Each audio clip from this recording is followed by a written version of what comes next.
Good morning mga idol, welcome back po sa atin na mga reels. So gusto ko lang po i-share tong ating ibon ni Bandingole mo, si Idol Romel Villaruel, shoutout sa iyo. So ito yung ibon mo mga lods, nag-itlog na ulit siya oh. Kita mo naman, ang ganda ng itlog niya. Malaki yung itlog to eh. So yun nga pala yung gift bird niya sa akin. Oh yan, bibreed ulit natin siya.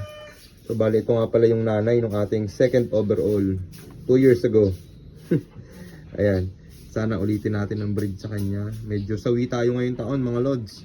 Subukan ulit natin mag-breed ng para sa susunod na mga karera, no?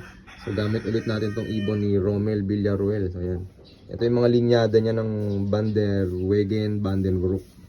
So ayan, kung hindi ako nagkakamali. Ayan siya oh. Kahapon lang yan ang itlog. So asahan natin bukas mga itlog na ulit yan, pangalawang itlog niya. So good luck po sa lahat ng ating pagbe-breed mga